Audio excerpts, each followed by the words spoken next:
Bonjour, 12 heures sur l'ensemble du réseau synchronisé de Sud FM, Sen Radio, Sud Midi au sommaire. Suspension des amicales d'étudiants, fermeture totale du campus social à l'UCAD, décision du conseil restreint de l'Assemblée de l'université à la suite du décès d'un étudiant après les violents affrontements entre Kekendo et Ndefleng. Les codifications vont radicalement changer. Les délégués des étudiants affirme qu'il s'agit donc d'une décision acceptable sur le principe, mais difficilement réalisable. Le campus social fermé alors que les étudiants ont déjà démarré les cours. Réaction à suivre dans cette édition. Malgré la tendance baissière dans le cadre de la pandémie, un décès, 46 nouvelles contaminations. L'Institut Pasteur de Dakar rappelle que le variant britannique circule toujours. Il a été retrouvé chez 14 patients dans 7 districts de Dakar. Par ailleurs, 6 autres lignées du virus ont été identifiées. L'Institut insiste d'ailleurs sur le respect des mesures barrières. Et puis nous parlerons politique avec la commission politique du dialogue national qui se réunit depuis ce matin pour fixer la date des élections locales après plusieurs reports liés à beaucoup de facteurs. Aujourd'hui, l'affaire Ousmane Sonko a bouleversé les rapports de force. Ibrahim Bahoum, journaliste formateur, analyste politique, sera notre invité alors que les enjeux des élections locales sont énormes dans certaines localités. La guerre de positionnement déjà déclenchée à Saint-Louis, une multitude de candidatures. Nous ferons le point avec Yves Tandeng. Des citoyens sénégalais se prononcent également. Tous appellent au respect du calendrier électoral. Voilà pour les titres.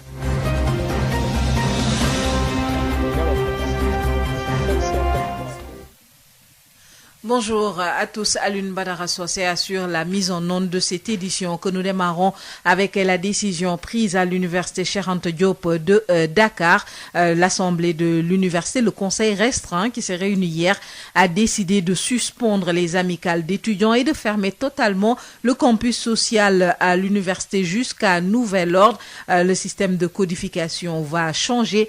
Décision prise à la suite du décès d'un étudiant après les violents affrontements qui ont récemment opposé deux associations, Kekendo et Ndefleng. Les détails avec Ndeye Mariam Ndiaye. C'est après la réunion du conseil restreint de l'Assemblée de l'université Cheikh Anta Diop de Dakar qu'il a été décidé de suspendre toutes les amicales des étudiants jusqu'à nouvel ordre. Ce conseil qui s'est réuni sous la présence du recteur Ahmadou Alimbey a abordé la question de la violence survenue au campus social dans la nuit du jeudi 25 au 26 mars et imputable à deux associations, à savoir Kekendo et Ndefleng. Ces violences étaient soldées par le décès du nommé Ismaïla Gawsu Djemé le dimanche 11 avril 2021 des suites de ses blessures. Toutefois, le conseil dit constater que le défunt n'était plus inscrit à l'université depuis 2015. Donc, l'instance constate également avec regret la présence au sein du campus social d'individus n'ayant aucun lien avec l'université et partage l'indignation de la communauté universitaire et condamne fermement ce phénomène récurrent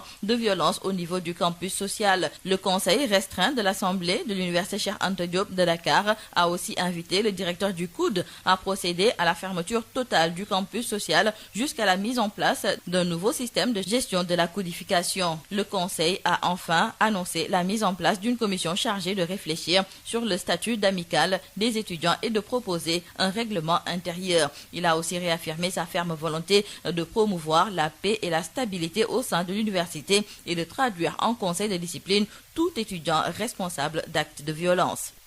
Ndeye Mariam Ndiaye, le conseil restreint de l'Assemblée de l'université qui a pris la décision de suspendre toutes les amicales à l'université Cheikh Anta Diop de Dakar et de fermer totalement le campus social jusqu'à nouvel ordre. C'est la suite au décès d'un étudiant après les affrontements entre Kekendo et Ndefleng.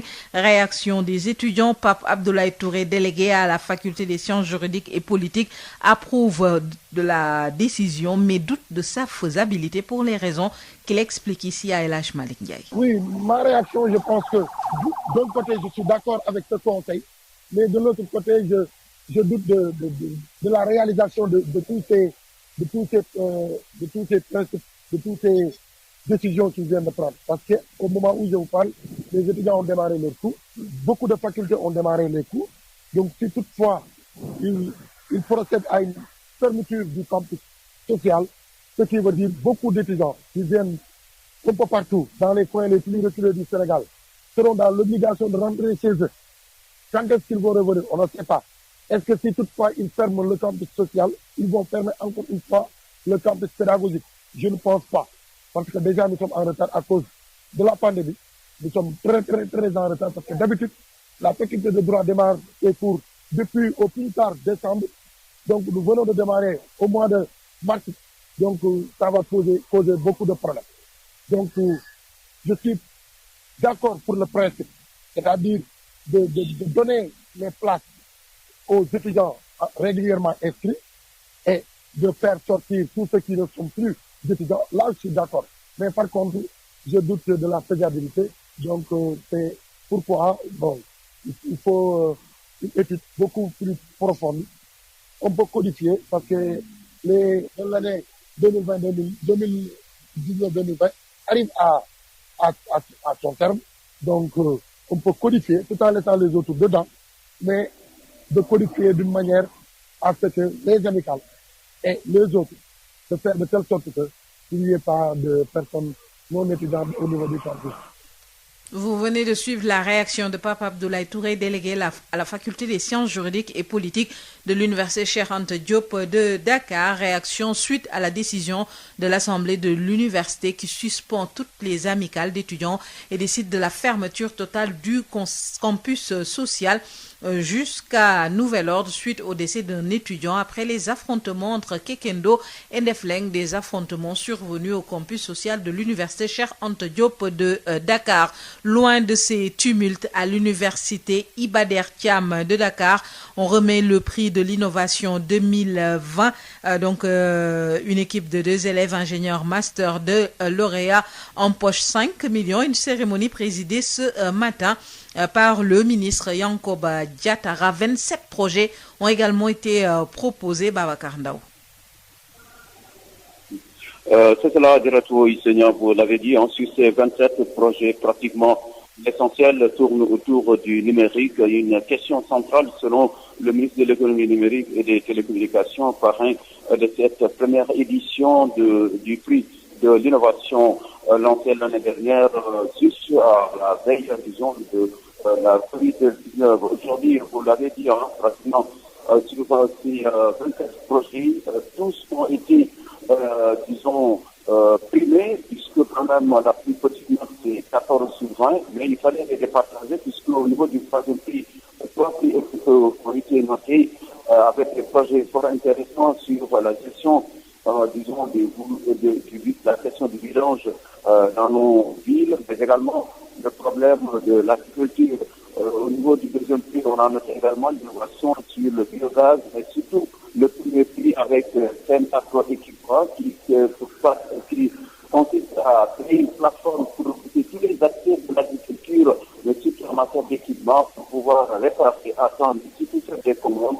Une ingéniosité, présentée par 2 brillants élèves ingénieurs, notamment Youssouf Ndiaye et l'élève ingénieur Maguette Mbeng en matière à l'ENPA. Il faut dire que sur également ces 9 lauréats, donc les 8 sont de l'école nationale supérieure d'agriculture, comme pour dire que l'ENSA conserve toujours sa suprématie, mais surtout son credo d'école d'excellence, tout comme l'université Iba Der Thiam de Thiès, malgré les tumultes notés ces derniers jours. D'ailleurs, le ministre de l'enseignement supérieur et de l'innovation était pressenti pour présider cette cérémonie, mais malheureusement, il a fait faux bond. Il s'est fait représenter par le directeur de la recherche qui tout à l'heure va prendre la parole. D'autres sommeliers qui ont pris part à cette cérémonie, notamment le professeur Omar Sok, désigné par le chef de l'État pour travailler sur les réformes universitaires. Pour rappel, il fut également le directeur de l'école polytechnique de Thiès et membre de l'Académie nationale des sciences et techniques du Sénégal. Et l'autre aspect qui a retenu l'attention des participants ici au niveau de l'auditorium de l'université Iba Der Thiam de Thiès, c'est la question du chômage, mais surtout l'insertion des diplômes, des problématiques qui doivent trouver des solutions au niveau des universités. C'est la conviction du ministre de l'économie numérique, mais également du professeur Omar Sow, qui pense qu'aujourd'hui, au Sénégal, on doit plus vivre ces difficultés des diplômés non orientés ou bien des diplômés qui ne trouvent pas, du travail. Il faut développer l'entrepreneuriat et les universités de développement comme l'université Iba Der Thiam de Thiès ont montré la voie ce matin. La cérémonie donc se poursuit ici à l'auditorium de Thiès. Les lauréats viennent de recevoir leur prix. Le premier prix donc à 5 millions, le deuxième à 2 millions et les 3 prix ex aequo au troisième obtiennent chacun 1 million. Babacar Ndaw à l'auditorium de l'Université Iba Der Thiam de Thiès pour Sud FM. Sud FM. Parlons de la pandémie du coronavirus Covid-19. Le variant britannique circule activement dans le pays. L'Institut Pasteur, dans le cadre de la surveillance des variants, a effectué des séquençages sur un total de 355 échantillons analysés. Le variant britannique a été retrouvé chez 14 patients vivant dans la région de Dakar. En plus, 6 autres lignées du virus ont été identifiées pendant cette période allant de janvier à mars 2021.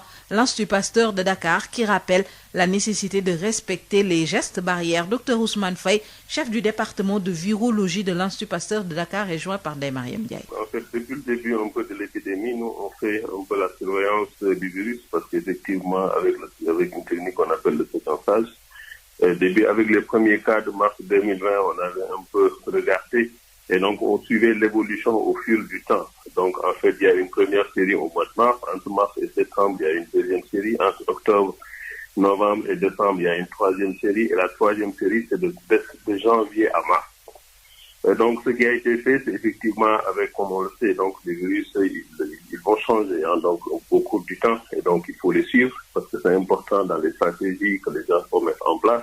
Et donc, il y a un travail qui a été fait. Et donc, sur un total, en tout cas, de 335 échantillons qui ont été analysés pendant cette période, c'est ce qui fait l'objet du deuxième rapport qui a été envoyé. Et donc, on a vu, en tout cas, qu'il y avait le variant britannique qui a circulé, en tout cas, chez 14 patients. C'est 14 patients de Dakar. Hein. Donc là, le premier focus, c'était Dakar. Donc là, en fait, c'est le premier lot qui est sorti. Et donc, en fait, ces variants se répartissent entre les différents districts, en tout cas de Dakar, Dakar Ouest, Dakar Centre, Dakar Nord, etc., Keur Massar, Diamniadio. Donc, en fait, ça, c'est un peu le constat qui a été fait. Mais effectivement, il y a également d'autres variations, hein, donc, qui ont été observées sur les 335 échantillons qui ont été analysés. Ça voudrait dire quoi? Effectivement, ça suit le cours normal du virus, en tout cas, qui subissent des mutations et qui peuvent effectivement, en tout cas, changer au cours du temps. Moi, ce qu'il faut voir par rapport effectivement à ça, c'est vraiment, en tout cas, ce qu'on dit toujours, les virus sont là, le virus il est là. Bien qu'effectivement, actuellement, les cas ont beaucoup baissé. Mais il va falloir effectivement que les gens également redoublent la vigilance, ne pas baisser la garde. En tout cas, les mesures barrières, effectivement, se faire vacciner, parce que quelles que soient effectivement les variations, les vaccins peuvent effectivement quand même réduire en tout cas l'effet que ça pourrait entraîner chez les individus qui sont infectés. Voilà, en premier temps, je me passe un peu les quelques messages. Donc, pour retenir effectivement sur les 14, donc ça veut dire qu'effectivement, en termes de circulation au niveau des cas communautaires, en termes de pourcentage, on est à 4%. Donc, c'est quand même important, en tout cas, que les gens puissent en tenir compte pour voir effectivement que ce virus, ce mutant britannique est là, associé également à d'autres mutants qui sont actuellement en train de circuler. Mais heureusement, ce qui est important, c'est qu'effectivement les cas ont baissé. Et donc, je pense que c'est le moment quand même de écouter le silence. Dr Ousmane Faye, chef du département de virologie de l'Institut Pasteur de Dakar, qui appelle à la vigilance et au respect des mesures barrières. Malgré la tendance baissière, le variant britannique circule activement dans le pays. Un décès, 46 nouvelles contaminations, 177 patients sous traitement. La propagation du Covid-19 ralentit considérablement au Sénégal selon le bilan officiel. Le docteur El Hadj Mamadou Ndiaye fait le point quotidien. Sur 1315 tests réalisés, 46 sont revenus positifs, soit un taux de positivité de 3,50%. Les cas positifs sont répartis comme suit. Nous avons eu 15 cas contacts suivis par nos services. Aucun cas importé n'a été enregistré et 31 cas issus de la transmission communautaire ont été répertoriés et répartis comme suit.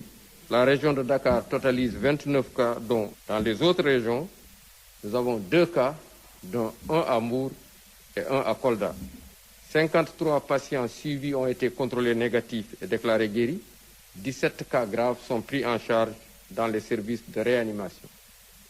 Un décès a été enregistré le mercredi 14 avril 2021. À ce jour, 39 606 cas ont été déclarés positifs, dont 38 343 guéris, 1085 décédés et donc 177 patients sous traitement. Le ministère de la Santé et de l'Action sociale informe par ailleurs que depuis le début de la campagne de vaccination contre la Covid-19, 376 974 personnes ont été vaccinées sur l'étendue du territoire national. Le point du jour avec le docteur El Hadj Mamadou Ndiaye, un nouveau décès et 46 nouvelles contaminations au Covid-19. Parlons politique avec la commission politique du dialogue national en réunion depuis ce matin pour fixer la date des élections locales après plusieurs reports liés à de nombreux facteurs. Aujourd'hui, l'affaire Ousmane Sonko semble avoir bouleversé les rapports de force. La mouvance présidentielle veut se donner du temps pour refaire son image, selon le journaliste formateur et analyste politique Ibrahima Bakhoum. On l'écoute avec El Hadj Malick Ndiaye. Maintenant, les locales, pourquoi est-ce qu'on parle de 2019 à jusqu'à maintenant? Là également, on peut voir un autre angle. La majorité dit que, ok, on peut aller à ces locales-là, mais en janvier. C'est bien ça, hein? On a parlé du 23 janvier, c'est cela? C'est une proposition. L'opposition insiste pour que ça se passe avant, donc que ça se passe en décembre. Il y a une possibilité de calcul également qui est que le président avait voulu, à un moment donné, prendre son temps. L'affaire Sonko a bouleversé beaucoup de calendriers.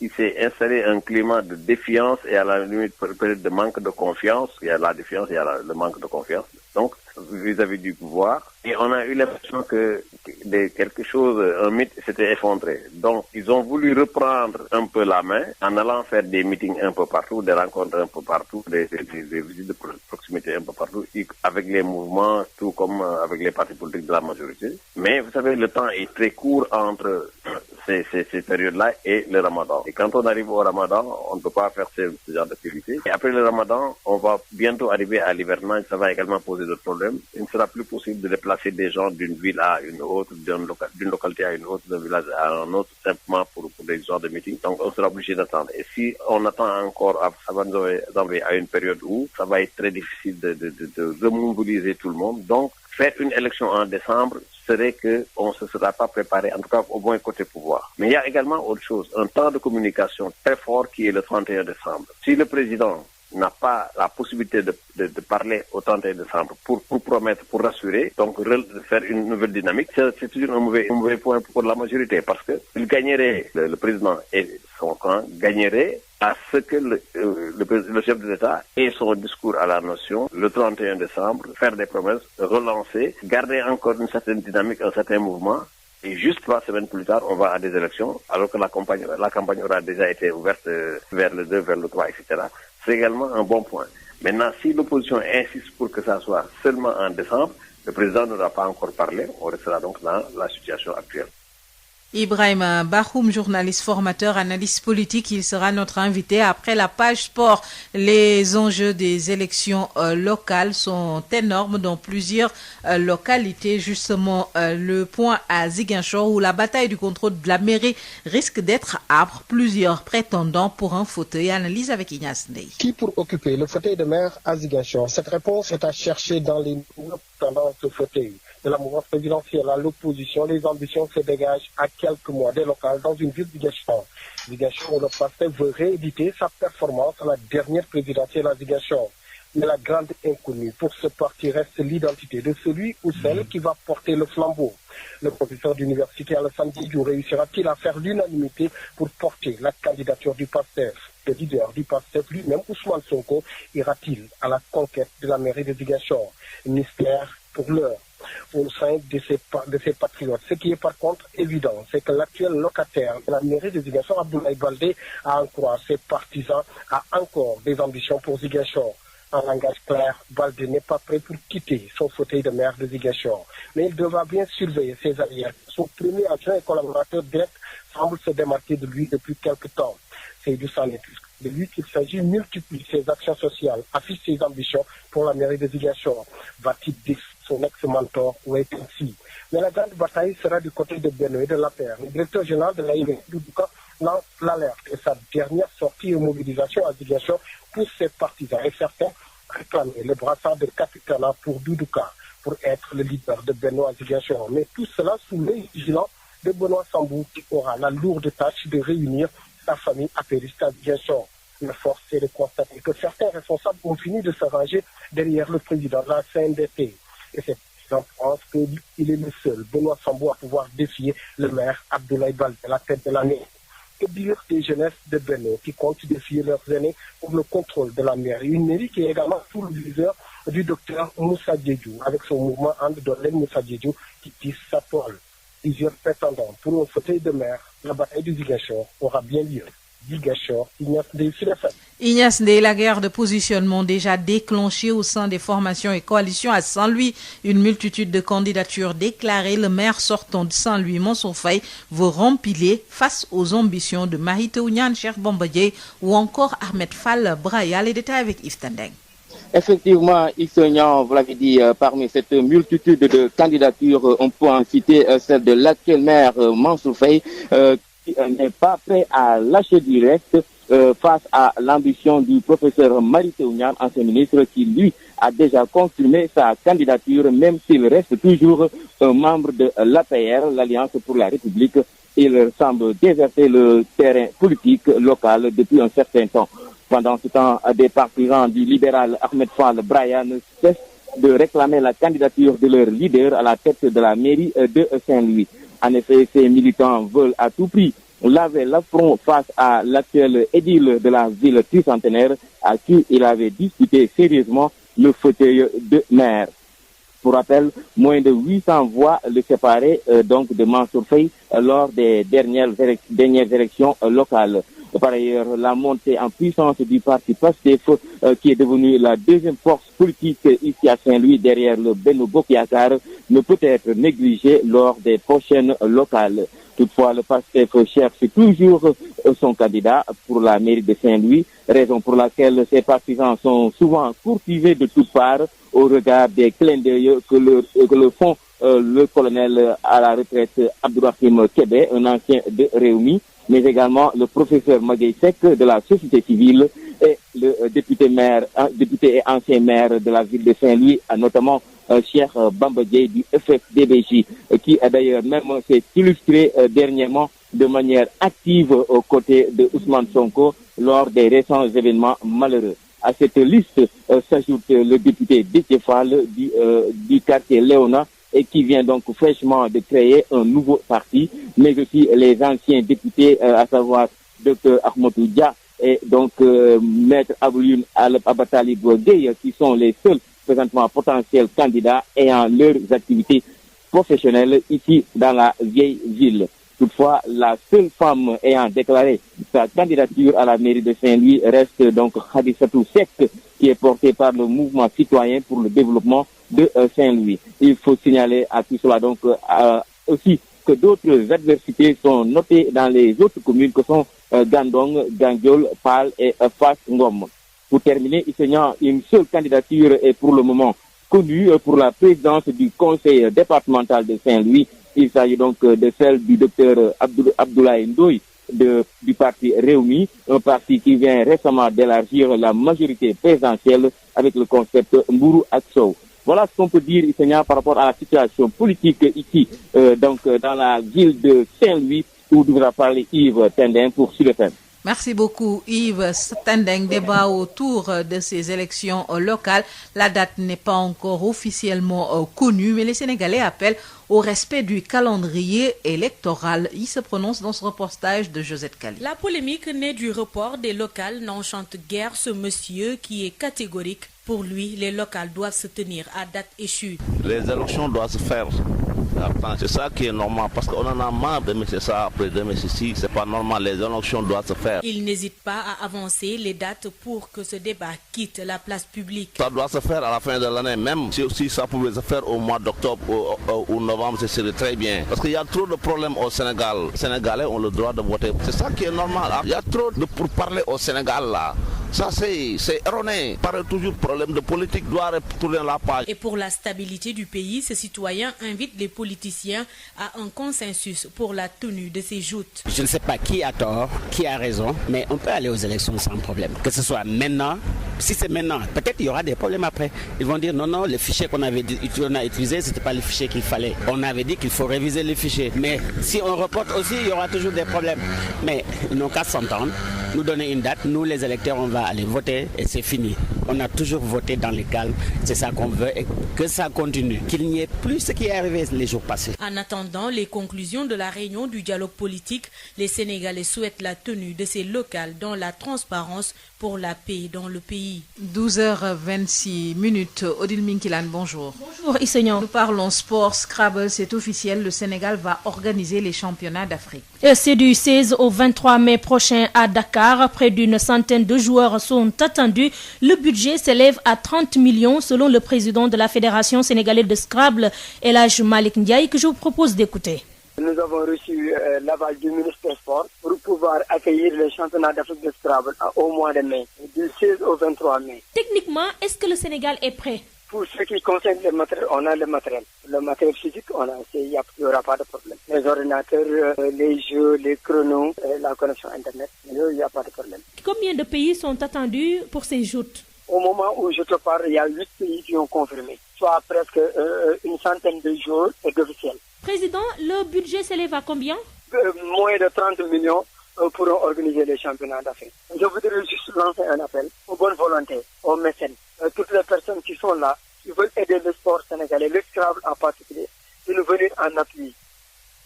C'était donc le président de la Fédération sénégalaise de Scrabble, El Hadj Malick Ndiaye, différent de El Hadj Malick Ndiaye Maison.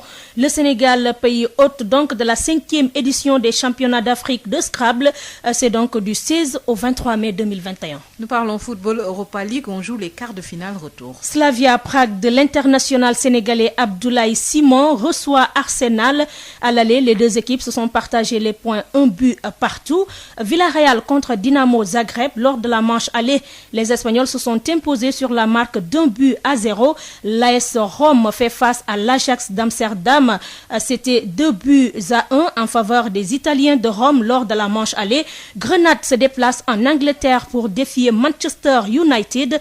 2-0 à l'aller pour les Anglais de Manchester United. Tous les matchs se jouent à la même heure à 19h. Isseignon, juste une minute pour rappeler les affiches des demi-finales de la Champions League. Paris Saint-Germain des Sénégalais Idrissa Gana Gueye et Abdou Diallo va en découdre avec le leader de la première ligue anglaise, Manchester City, et Chelsea, dont notre compatriote Edouard Mendy va défier le Real de Zinedine Zidane. La manche aller est prévue les 27 et 28 avril prochains. Merci beaucoup Odile Minkilan. Sud Midi, l'invité. Ibrahim Bahoum, journaliste, formateur, analyste politique, est notre invité. Il répond à El Hadj Malick Ndiaye. Ibrahim Bahoum, bonjour. Bonjour. Vous êtes journaliste, analyste politique et formateur. Alors, nous allons parler des élections locales qui ont été reportées à plusieurs reprises. D'ailleurs, aujourd'hui même, une rencontre de la commission de dialogue politique se tient. Alors, Ibrahim, dites-nous à qui profite ce report entre le pouvoir et l'opposition? Très immédiatement, ce ne sera pas facile de dire à qui ça profite, mais on peut voir différents angles. Prenons la déclaration que nous avons entendue publique de M. Ladjouf, qui dit avoir entendu le président Macky Sall lui-même demander à son camp de faire en sorte qu'il n'y ait pas élection avant 2024. Quel calcul il y a derrière? Parce que je ne vois aucune raison de dire que Ladjouf l'a dit comme ça. Donc forcément, c'est acté, ça a été dit quelque part. Pourquoi le président ne voudrait pas d'élection avant 2024? On peut considérer que si sa coalition n'est pas au mieux du point de vue de son implantation, du point de vue de la popularité dans l'imaginaire, aller à des élections locales et ne pas avoir une très forte majorité d'élus locaux, c'est déjà un signe exactement comme Wade a connu entre 2009 et les années suivantes. Peut-être que c'est cela que le président veut éviter. Parce que si on va à des locales tout de suite, et il les perd, les perdre veut dire simplement ne pas avoir la majorité, surtout ne pas avoir les grandes villes, là c'est extrêmement très sensible, très sérieux. Ça pourrait dire que la prochaine Assemblée nationale également, son camp va être minoritaire. Là aussi, il n'en veut pas. Il se dit, on va tout rassembler en 2024. D'ici là, on se sera préparé, peu importe ce qui arrivera, mais on verra. Mais au moins éviter le syndrome de perdre les locales, donc n'avoir pas de base pour faire la campagne vers les législatives et ensuite se retrouver dans une situation de cohabitation, même si c'est juste pour quelques effectivement. Pour la raison que voilà, on peut considérer que donc, le président ne voudrait pas, en dehors du crédit à ce qu'avait dit Maître. Maintenant, les locales, pourquoi est-ce qu'on parle de 2019 à jusqu'à maintenant? Là également, on peut voir un autre angle. La majorité dit que, ok, on peut aller à ces locales-là, mais en janvier. C'est bien ça, hein? On a parlé du 23 janvier, c'est cela? C'est une proposition. L'opposition insiste pour que ça se passe avant, donc que ça se passe en décembre. Il y a une possibilité de calcul également qui est que le président avait voulu, à un moment donné, prendre son temps. L'affaire Sonko a bouleversé beaucoup de calendriers. Il s'est installé un climat de défiance et à la limite peut-être de manque de confiance. Il y a la défiance, il y a le manque de confiance. Donc, vis-à-vis du pouvoir. Et on a eu l'impression que quelque chose, un mythe s'était effondré. Donc, ils ont voulu reprendre un peu la main en allant faire des meetings un peu partout, des rencontres un peu partout, des visites de proximité un peu partout, avec les mouvements, tout comme avec les partis politiques de la majorité. Mais vous savez, le temps est très court entre ces périodes-là et le ramadan. Et quand on arrive au ramadan, on ne peut pas faire ce genre d'activité. Et après le ramadan, on va bientôt arriver à l'hivernage, ça va également poser d'autres problèmes. Il ne sera plus possible de déplacer des gens d'une ville à une autre, d'une localité à une autre, d'un village à un autre, simplement pour des genres de meetings. Donc on sera obligé d'attendre. Et si on attend encore, ça va nous envoyer à une période où ça va être très difficile de remobiliser tout le monde. Donc, faire une élection en décembre serait qu'on ne se sera pas préparé, en tout cas au moins côté pouvoir. Mais il y a également autre chose, un temps de communication très fort qui est le 31 décembre. Si le président n'a pas la possibilité de parler au 31 décembre pour promettre, pour rassurer, donc faire une nouvelle dynamique, c'est toujours un mauvais point pour la majorité parce que il gagnerait, le président et son camp gagnerait à ce que le chef de l'État ait son discours à la nation le 31 décembre, faire des promesses, relancer, garder encore une certaine dynamique, un certain mouvement. Et juste 3 semaines plus tard, on va à des élections, alors que la campagne aura déjà été ouverte vers le 2, vers le 3, etc. C'est également un bon point. Maintenant, si l'opposition insiste pour que ça soit seulement en décembre, le président n'aura pas encore parlé. On restera donc dans la situation actuelle. L'autre question, c'est surtout des coalitions, que ce soit l'opposition, que ce soit la majorité présidentielle. Il y a dans les deux camps des velléités de candidature. Peut-on craindre des implosions avant même la date officielle? Vous savez, les politiciens, s'ils restent des politiciens, d'accord, ils sont toujours ensemble, mais ça c'est ce qu'on voit. Mais ce qui se fait en dessous, vous ne pouvez pas savoir. Chacun se dit que de toute façon, il y a tel endroit, je peux espérer quelque chose, à tel autre endroit, je n'ai rien. Mais si je laisse un tel passer, il se préparera peut-être pour autre chose. Parce que tout le monde a les yeux rivés sur deux choses. Au moins, pas pour la présidentielle tout de suite, mais au moins les prochaines législatives. Donc chacun se dit, les locales peuvent être pour moi un tremplin vers les législatives. Donc forcément, il y aura des suspicions, il y aura des petits coups. Et puis, dis-toi que bon, ils sont combien? Ils sont 2000, ils sont 3000, ils sont 4000. Quand je dis 4000, les leaders sont peut-être une trentaine, 40, 50, je ne sais pas trop. Mais chacun se dit, bon, nous pouvons avoir ceci. Et à l'arrivée, ils vont se donner 40, 4000, 5000, 6000 personnes. On ne pourra pas mettre tout le monde sur les listes. Donc, chacun va pouvoir évidemment être quelque part. Il y en a qui sont suffisamment réalistes pour savoir qu'ils ne peuvent pas, donc ils sont obligés d'aller à des élections de coalition, mais bon, d'autres vont vouloir simplement se positionner tout de suite. Dans le camp présidentiel, c'est exactement pareil aussi.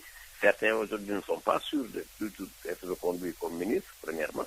Deuxièmement, même s'ils sont reconduits comme ministres, ils ne sont pas sûrs évidemment que passer les locales, ils vont encore avoir la possibilité de revenir pour les législatives prochaines.